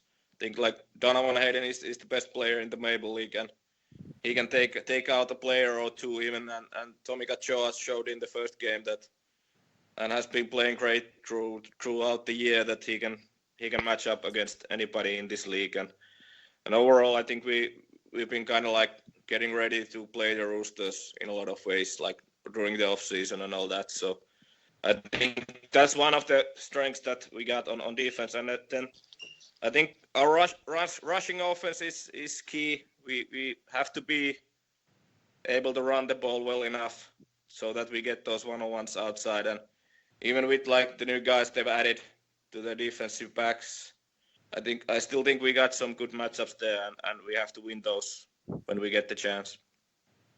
What are some things you've told your team are keys for you guys to make sure you can get the win in this game? Well, the discipline is one thing, and just like staying composed throughout the game, I think. And last year we got like the great start for the Maple Bowl, and that's something we certainly are looking again this year. That's definitely a key. Like I think the semifinal against the Crocodiles got so bad start to the game that it was over before the first quarter ended. So that's always a key against a great team like the Roosters. So you guys are playing in the championship, the Maple Bowl. It's in Tampa this year. Is that closer than Helsinki for Kuopio? Not much. Not much. Well, I think like on a map it's a bit closer, but like it's pretty. It's like fast east time from here to Helsinki, so it's about the same. But it's overnight trips anyway, so it doesn't matter. Okay, yeah. Well, what I was going to ask is, could you tell us why you think that fans from both Kuopio, Helsinki, Seinäjoki, Vasa, all over Finland, everybody that's watching Maple League, Why do you think they should come watch this championship game this weekend? Well, I don't know about people as overall maybe, but I know that there's hundreds of people coming from Kuopio, and so we're gonna get like a big crowd again. I think last year's Maple Bowl was a home game for us in a lot of ways, and I'm really looking forward that to be the case again, and that's a great thing for us. But it's Maple Bowl number 40. All right, Coach Pekka, being that you're going back to the Maple Bowl, what did you do? What are you going to do with the guys to prepare them more than they did last year? Well, I don't think there's much of a difference in preparation. I think we were pretty ready to play last year. Maybe like the moment got us a little there in the bowl game in itself, and then quarterback Seth Peters hurt himself in that bowl in the second quarter, I think, and that kind of like took the game away from us, like eventually. But I think we are much more like mature team now, much more experienced. So I think that's a big bonus for us. Okay, and I'll go on the imports now. Donovan Hayden, you brought Donovan Hayden back. You switched up. Well, you brought Seth Peters back. Obviously, those two guys are veterans now on your team. What kind of part do they play in these games? I mean, Donovan is probably one of the best, if not the best, defensive player in the league. What made you go with these guys again? What did you see in them that made you want them to be a part of your team again? Well, like you said, I think I would say that Donovan is the best import in the best player in the Maple League. Period. I think that's not like an exaggeration at all. Then like the leadership that Donovan brings to us on the practice field and the way he prepares and takes care of his body and all that, I think it's a huge thing for our young guys on defense. And then Seth's like we don't count him as an import anymore here. He belongs. He's living here and studying and working and all that. So he's definitely the leader on the office. Okay. You still there? Can you hear me? Yep. Okay. And this is that was pretty much my last question, but I'll just throw this one out there. If you had to choose a quarterback, are you choosing Seth Peters or Derek Pope? Oh, now you're testing my If I'm a player, I'll choose Derek Pope, and if I'm a coach, I choose Seth Peters. Is that a good answer? That's a great answer right there. That's a great answer. I'm out the loop. Who the hell is Derek Pope? Oh no! You don't know who Derek Pope is, man. You gotta do your research, man. This is the guy that Pekka and Derek Pope probably had one of the best combos in Finland ever. Quarterback to receiver. 2011, I think. Yeah, they killed us 2 times, I think, maybe. But yeah, that's just a little. You got to be around for that question. Hey, that little history lesson went back to 2011. You got to learn something. I'm good to learn, man. Pekka, I got one question for you about this game. More of a personal question. Well, more from me than the standard ones I asked earlier. My question to you is, how do you feel about your team's development through this season? Again, I'm not worried about last year or anything like that, but from the beginning of this season, that game 1, you upset the Roosters, to all the way to the end of the season where, again, you beat the Roosters in basically a second-team scrimmage game. But now you're in the championship. How do you feel about how your team has developed throughout this season? I think it's kind of been like not like a straight line from start to finish at all. I think like our defense started.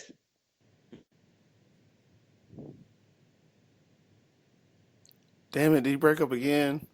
Yeah. They lost our mojo. I guess that's the best word for it. But then we got it back in the end.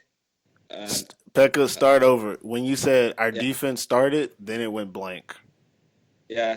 So I think our defense started the year like lights out and played great in the early weeks, and then something happened. We still don't know what, but I think we got the mojo back now for the last weeks of the regular season and the semifinal game for sure.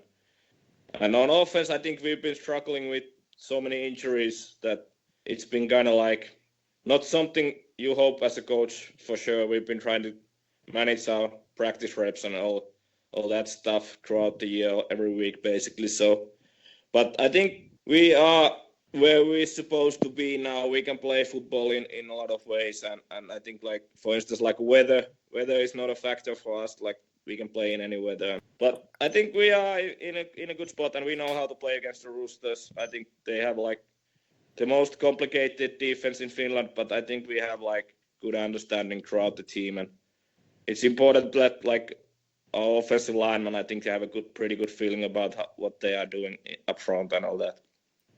That's awesome, Coach. Appreciate you answering a couple of these questions.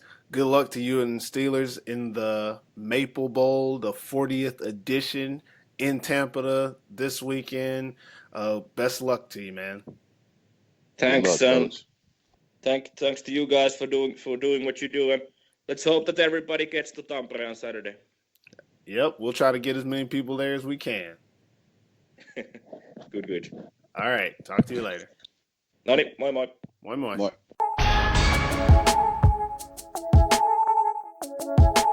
Steelers offense coordinator, Coach Pekka, versus Roosters defensive coordinator, Coach Kale.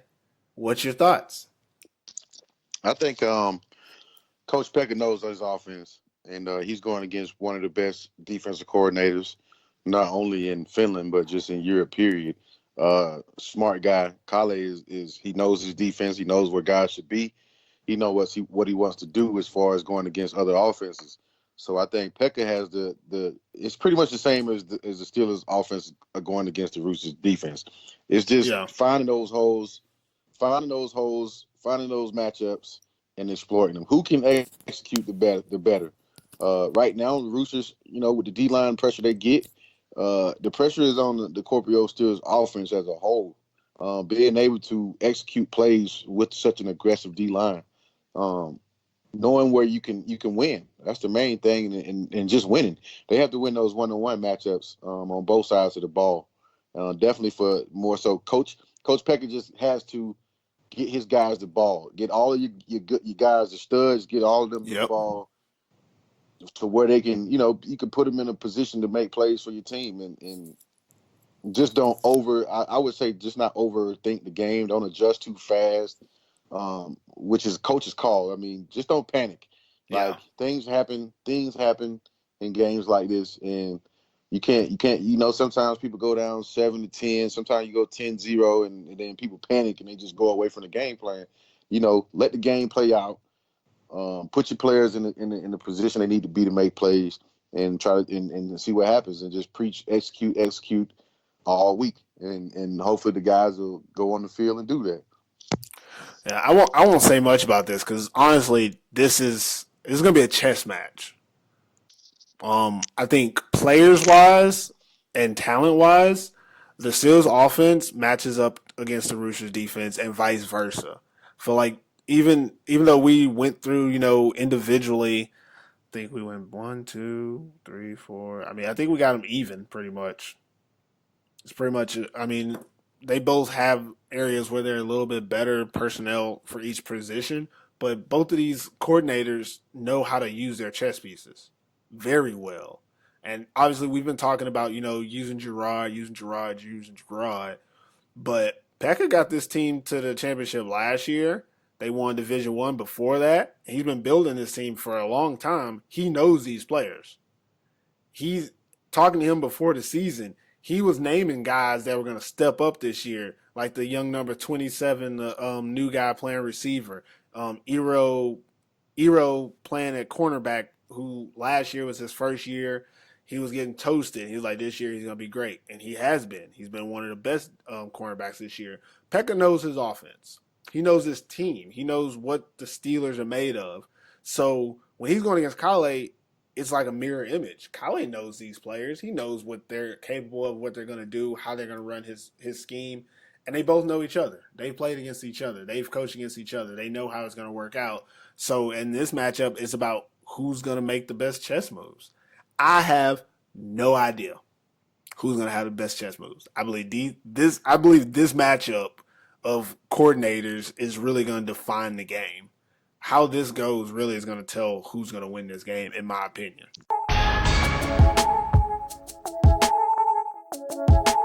All right, so we went in on offense and defense, but there's a third phase to the game. There's 3 parts to football, and this one is all often overlooked. It's called special teams. Now, before we get into the special teams of these two teams, let me just say something about special teams. It's called special teams. It's not called leftovers. It's not called put your scrubs in. It's not called we don't got to practice this. It's called special teams. It takes special players. You're supposed to make special plays. God damn it. If we can get that across to some people in the Maple League, I'm going to calm down a little bit. I'm getting riled up. This is one of my get it off my chest topics. But I'm going to leave it at that. Special teams is special, and in a game like this, when you're playing for the championship, it could be the difference. We've seen teams miss extra points. We've seen teams give up way too much yardage on kickoff return.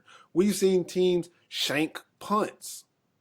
We've seen all this happen, and this is the time that it will matter the most if someone makes a mistake or someone makes a play. So we'll go side by side instead of versus and just talk about both of the teams. And we'll lead it off with the kickoff teams. Looking at both the teams, both the Roosters kickoff and the Steelers kickoff teams, anything stands out to you about these two kickoff teams where either we should be worried or they do a great job or anything like that? I think they're somewhat equal when it comes to the kickoff team. Mm-hmm. They don't put just slouches on there on either side. They got guys that can run down and make plays and make tackles. So I don't think neither one of their kickoff teams is just weak. They don't really give up a lot, not to everybody. I mean, Dayton Wynn kind of hurt everybody, but that's just because he's Dayton Wynn. But other than that, they didn't really give up a lot on either side. So that'll be important too, though. The field position starting off these drives, it starts with the kickoff team. So if nobody's preaching that, they should be. I'm a true believer in thinking a head coach should always coach special teams, just so the guys make sure they take it serious, so they can let us know that this is an important part of the game. Where we start our drives are important, especially in a game like this. Because you come out, you think about the Roosters. If the Roosters was a team that didn't take kickoff serious, and they kick it off, and then Kuopio runs the first kickoff return back, you know what type of momentum that is? You know what I mean? Yeah, that changes the game. That changes the game immediately. So it's important. And it changes the game too if it happens if Kuopio give up a kickoff return. Like this, it's easy to drop your head when the Roosters start scoring already. You know what I mean? And hype. So I think they're just pretty much equal. Based on what I'm saying, I think they're equal on that side of the ball. They both take it serious. They both run down and try to, stop guys from getting major yardage off of it. Yeah, I agree with you. I think it's pretty much even for them on kickoff teams because both of them have good kickoff teams. Both of these teams are disciplined. They don't give up a lot of yards on kickoff. So, mute point. Kickoff, they're even. Let's go kickoff returns. Now, kickoff returns is a little bit different because now we're looking for teams that create that like extra yardage and start their offense in a better position. I'll go first on this one. I honestly believe like it's hard to talk about the Roosters because I feel like they don't give up as many points, so they don't do kickoff return as much, so they might not stand out. But obviously, for the Steelers, Gerard Johnson makes a huge difference as a returner and usually gets them in good field position and has the ability to score at any moment. So I really think that I still think this is another one of the ones that it's pretty much the same thing for both teams. I think both of them have good kickoff returns, but the Steelers just have more opportunities because their defense is giving up a couple more points. No, definitely agreed. This will be important, just like the kickoff. I think this will be important for both sides. For the simple fact of where those drives start. Can you get a big play? A team like Kuopio needs They need big plays on kick return. Put yourself in a better position to go against this D line.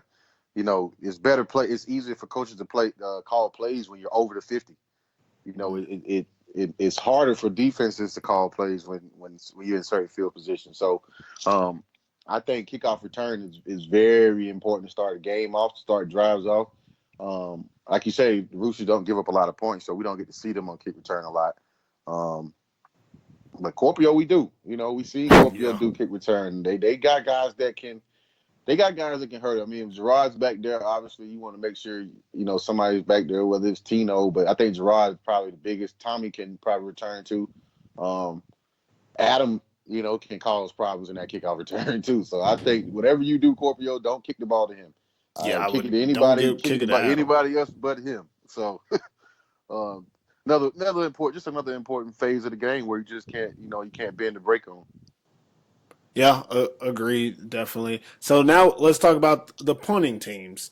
You got to kick the ball. Sometimes you get a fourth down. And again, I don't think the Roosters have had a lot of fourth downs. Matter of fact, I just randomly came across the punting stats. They've kicked 19 punts, while the Steelers have kicked 40.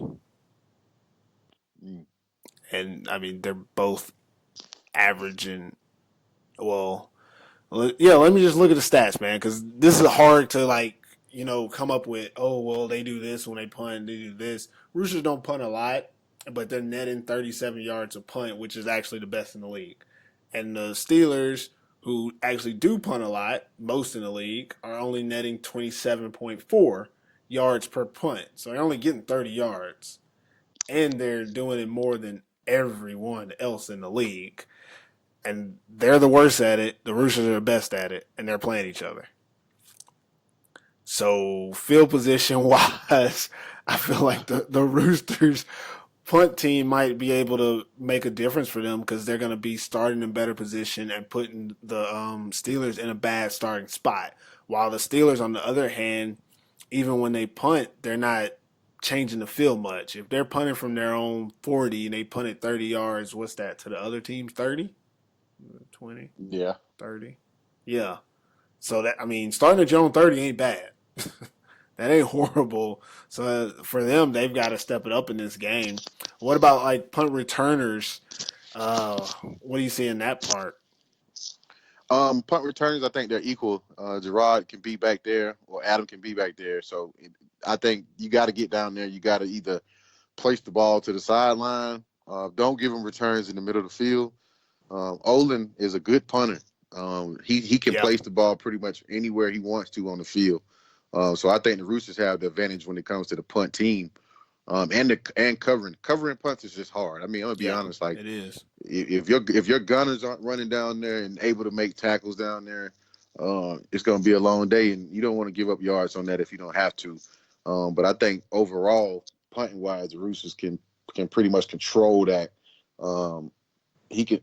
I know Olin won't kick it to Gerard if he's back there, so he's gonna try to place it towards the sideline. Yeah. So his guys can have time to get down there. At least he's going to try to put some air on it so he can give them time to get down there. Yeah, I agree with that. I definitely think that when it comes to the punt return, it's hard to equate that as well because neither one of these teams really does a lot of punt returning. I mean, they both have the most in the league, but it hasn't been a lot of punts this year in general. Defense is overrated in 2019, I guess. But Steelers have a little bit higher average, but in this game, if you got the punt situation, like we said, the Roosters have a better field position most likely, and they're accustomed to that. The Steelers are looking at long drives, and when they do punt returns, even that punt return is only going to do so much for them before they have to drive a long ways. So I feel like it's kind of another one of those. I don't think it's going to change much. I think that if this comes to a game where both team offenses aren't working, the punt return might come into play. But if both teams are moving the ball consistently and only having to punt a few times, it won't be something that changes the game. I don't think either team will try to make this their stand. But the next thing we talk about, which is field goals, I think that is going to be huge. And for the Steelers on the field goal side, you got to look at who the hell is going to be kicking. Sorry. Who's going to be kicking? Marcus O has been kicking through most of the season, but lately it's been Johannes Johainen. So I don't know which one of them is a better kicker, but also don't think that it's good to have random kickers out there. And we've seen actually in the playoff game, even last week for the Roosters, that I think they missed a field goal, and then Alex the Great caught it for an extra 2 points on an extra point, which is lucky. That's not skill. Sorry, Alex. You still are great, but a blocked extra point is a blocked extra point. And in this league, we've seen a lot of missed and blocked extra points. So in your opinion, what do you see from these two teams when it comes to kicking the field goals? I think the Roosters win on this part too. They have probably 2 to 3 kickers that can kick field goals, and Mikko is a fourth and go for it type of coach though. Yeah. He will only kick it if he probably absolutely feels like he has to. But I don't see Kuopio kicking the ball from 30 yards and back or anything like that. But the Roosters are capable of that. And so if they have to take the points, they will. But I can see him going for it before he'll have to do that. But if it comes down to, if the game came down to making a field goal, I'm going to go with the Roosters on that side. I'm gonna disagree with you. That's for sure. And I guess I'll talk about the next thing, which is field goal block. I feel like the Steelers defense, they'll go after the ball, and obviously the Roosters defense will go after the ball too. But with the Steelers, they've had to try to kick field goals a little bit more. I don't know the actual numbers, but I feel like they're a team that they practice kicking field goals. While the Roosters, like you said, they have a lot of kickers that can kick, but there's more to it than just kicking. You got to block for that. You got to get the snap off. You got to get the hold down. I feel like they don't do that nearly enough in a game situation. That if it really came down to it, I think they miss. I think they miss, get blocked, or even run a fake because I don't think that they believe that they have practiced that or done that enough. Maybe not practice. I can't speak on their practice habits, but done it enough in a game situations. While on the Steelers side, I think they've probably been preparing for winning by a field goal all season. The way that they've been playing, you've seen them get in situations where like, man, we're gonna kick a field goal. They might miss it, but they've been in those situations. And I think when it comes to like blocking it, their defense has the right personnel to go after it. Even if they don't block it, put pressure on the kick and make it, go off to the right or to the left or something like that, or make you fake it because you feel like they might block it. That's just how I feel about it. I disagree with you on the Roosters on this one, but I mean, at least we disagree finally, right? Yeah, that's fine. That's fine. Yeah.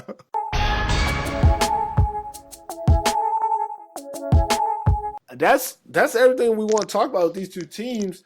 Let's just sum it up real quick. Final thoughts, man. How do you feel about the game this weekend? I do. I feel that I want to see a different game than last year, and not to put that spell on Kuopio, but let's be honest. I think everybody was disappointed in how the game went last year, and they just don't want to repeat it. That people want to see a good, fan wise, people want to see a good football game. Kuopio, you worked hard all year to get to this point, so not only just do it for your team, do it for your organization. Nobody wants to beat the Buffalo Bills of Oh my gosh, no! And you don't want to be that. Like it's good that you're going, but okay, you go one time, okay, great job. Then you go 2 times, and it's like, are you going because the other teams aren't that good, or are you going because you deserve to be there? And I think at this point, Kuopio has a point to prove. Like, we can play with this team, we can play and be the top team in this league, and you're gonna have to prove it. And I think that's just what I'm looking forward to this weekend, man. And on the Rooster side, can they get number 8? I mean, that's what they're going for. Can they get number 8 straight? That's a big accomplishment. Those guys, I know they're not thinking about like necessarily that like they were doing the 7-up last year, but this is going to be a game where one team has been here a lot, and they're going to be used to the atmosphere. They're going to be used to what goes on game week, and I think the veterans on Kuopio's team have to just have those guys ready to play these guys. Like, being that they have beat them before, I think that kind of gives you a little more confidence in like you know what? We've beaten before, guys. We've been there. This is just a different game. This is win or go home, pretty much. That's all it is. So, I'm just looking for a good game. That's all I'm saying, man. Yeah. Let's have a good game. I think that's what everybody wants. I feel like with the Roosters, we know we're gonna get a good game from them. We know that, like it's without a doubt. And I think the Roosters want and everybody else want is for the Steelers to give us a good game. And it's weird to say it to say it this way, but the Steelers, they really do have all the pressure because for them in this game, they've got to not make it bigger than what it is. Yeah, it's the championship game. Yeah, it's for all the marbles. Yeah, you're going against a dynasty in Finland, but it's at the end of the day, it's still football, and you've got to approach it like it's football. Don't get crazy trying to do stuff that you haven't done before. Don't make a situation bigger than what it is. You know, if you're trying to make a block, make a block. Don't try to put an extra oomph into it because it's the Maple Bowl and end up pulling a muscle or something like that or missing the block completely. Don't get in your own way. Don't make it more mental than it is. It's just football. Now the Roosters, they know that. They know what it takes. Like you said, they've been here before. They're going to line up. They're going to prepare. They're going to play. The Steelers, we don't know if they're going to do that. Even last year when they played in championship, I feel like in the championship they came out flat. They didn't play anything like the team we saw in the season. And it's that whole, well, we haven't been here before. Oh, we're just happy to be here. We need that to not be there. Both the fans, all of us watching, all of us going to fucking Tampa of all places, we don't want to go see a team not show up. I'm gonna put this all out there. We don't want to see the Buffalo Bills. We don't want to see the Sineoki Crocodiles of past. You know, go to the championship, even beat the Roosters in the regular season, and then not finish it out. We don't want to see that. We don't want to see, and this hurts to say, but we don't want to see the Los Angeles Rams. We don't want to see you go out there, and that's my team. That's how heartfelt this is that I'm pleading to the Steelers, man.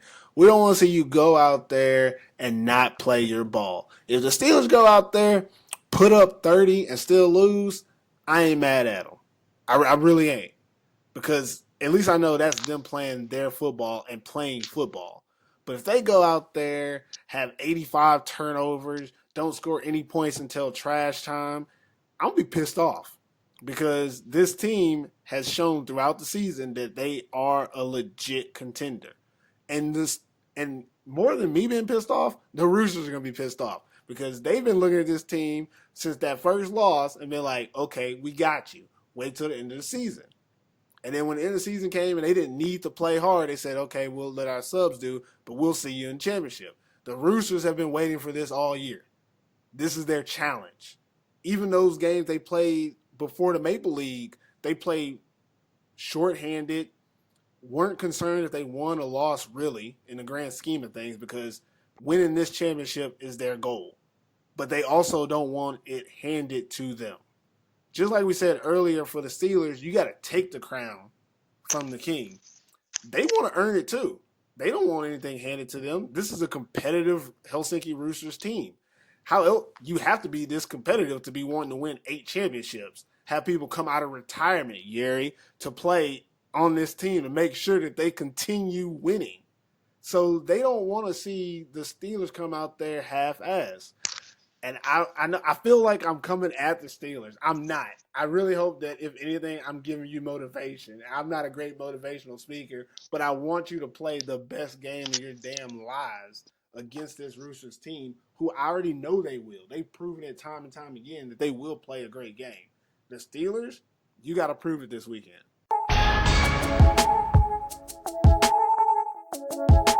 That's it for us on AFF today. Good luck to both of the Maple Bowl teams, Kuopio Steelers, Helsinki Roosters. We expect a good one. I'll be out there in Tampa. Q, you're gonna stay where you're at, right? Or are you making the trip? I'm gonna try, man. I'm gonna try to get out there, man. Oh, okay. I know soon. Well, I mean, if Q makes it out there, you'll see Q out there as well. Any last words before we get out of here? None at all. Let's play ball. All right, I hope everybody enjoyed the Maple Bowl special we had, and continue to support us by subscribing or following AFF on Apple Podcasts, Google Play, or Podbean, whichever platform you use to listen. Just show us some love. Also, let me throw out there, I need a couple more followers on my Facebook page, Perfect Purpose. I think I'm at 1,800. I'm trying to get 2K. So if you don't like me already, just hit the like. You don't have to follow. I'm going for likes. So you can just press like and then put unfollow. I don't care. I'm just trying to, get my numbers up. So, I've been doing this for about 4 years now. It'd be good to have 2,000 likes on Facebook just so I can, tell my mom back home I'm famous. All right. So y'all do that for me. Appreciate it. And never forget TIF. American football in Finland.